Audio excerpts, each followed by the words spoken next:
Hey everyone, and welcome to episode 132 of Brew Talk with Mr. Beer. My name is Robert Lewis. I'll once again be your host for today's show. As always, we appreciate you guys taking the time to tune in, watch all of our weekly videos. Hopefully you're enjoying them, learning something. If you ever want to read the videos, so reference our notes that we use, you can just find those on our blog page, mrbeer.com/blog, or just go to mrbeer.com, click on the blog button, and it's right there. So without further ado, we'll dive into today's topic. Might be a refresher for some, but coming up with the holidays, I thought it would be a useful topic to discuss. Actually did a written blog post about it, so I thought I would just turn it into a video, so that way, you can either read it or listen to me ramble on if you enjoy those sorts of things. So today's topic is 10 things to consider before you start home brewing. It's a good topic. So at Mission Beer, that'd be a good name for us. At Mr. Beer, our mission is to, make home brewing as simple and straightforward as we possibly can. We try to make everything very easy to use, instructions very easy to follow. We do our best to make sure that, from the first time you're brewing with us till your 100th batch is going to be consistent. Everything's going to read the same, feel the same. Obviously, you might be brewing different things in some of our advanced brewing recipes, which the process is complicated, but we try to keep everything as simple as we can. So got 10 tips to hopefully help you have a successful brew day before you start on the journey of home brewing. Number one is most important: never neglect your sanitization. Sanitizing things is critical for home brewing. It makes things not be you show an infection in your batch. An infected batch of beer tastes terrible, and you won't have a good experience. You won't brew beer. So sanitizing is key.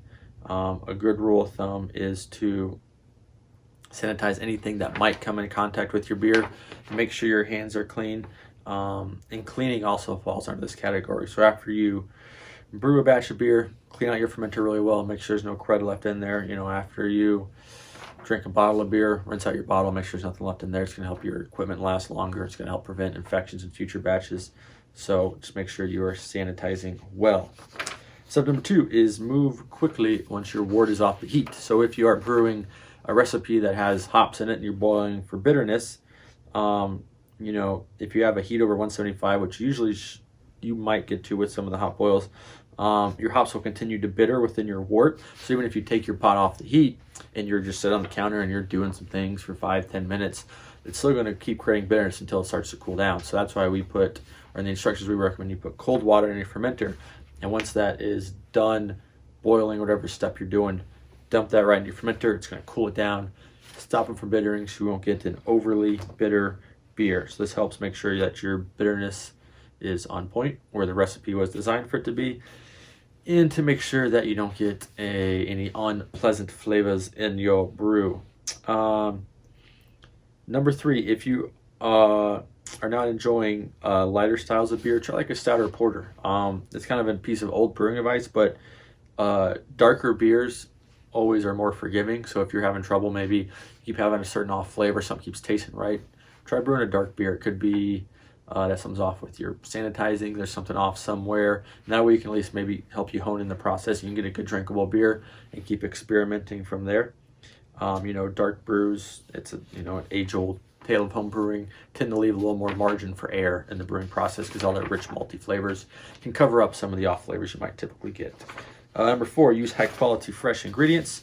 This is probably goes without saying, but you always want to use best ingredients you can. Hop malt extract is usually pretty well dated. The only thing with hop malt extract, the reason they're dated is one, for the yeast underneath the lid of the can, and two, they just will get darker over time. With like some of the LMEs, they go 2 years past the expiration date. You can still use them just fine. It might be slightly darker. Other than that, not a big deal. Same thing goes for grains and hops, solid stuff. If you're not using them right away, make sure you're storing them properly. I've done a video about this, how to properly store them if you're not going to use them. And if you're adding items like juices, fruits, and all that stuff, just make sure you're using fresh stuff. If you do not enjoy the taste normally, you probably wouldn't enjoy it in your beer, so use things that you like. Number five, check your fermenter with water before you start to brew. Every once in a while, fermenter can get a little leak in it. Spigot may not seal right. Could be a little thing of plastic that's sticking up there on that spigot hole, or who knows what else happened. Sometimes they just get crushed during shipping. So Make sure that you check it for water leaks. We have this in all of our instructions. Fill up with water, let it sit for 5-10 minutes.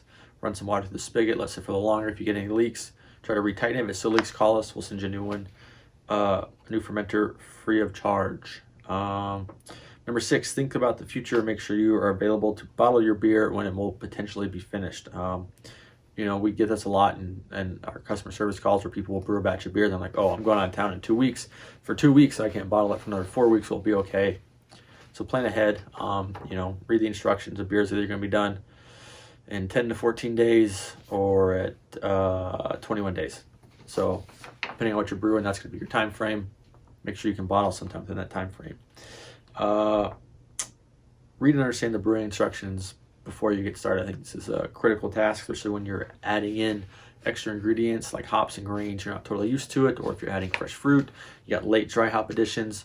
Make sure you read through the ingredients, make sure you got everything you need. The worst thing you want to do is start a batch and realize, oh crap, I needed this spice to add and I didn't have it. I needed vanilla extract and I didn't have it. Now you're kind of like, well, I guess I'm making something different. So just make sure that you're doing that. Number 8, the only dumb question is questions you don't ask. Ask questions. People love to help.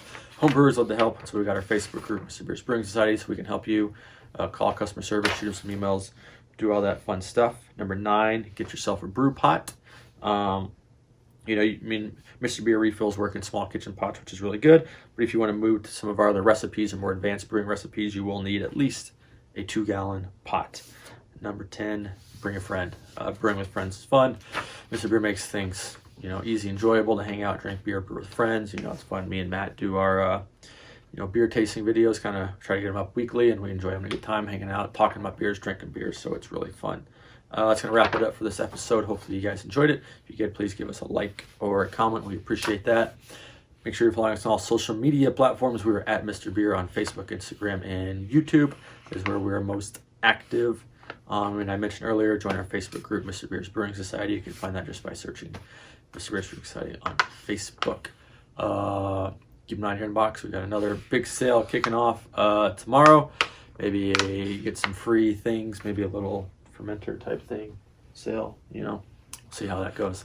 That's gonna wrap it up for this week, and I will talk to you guys next week. Cheers.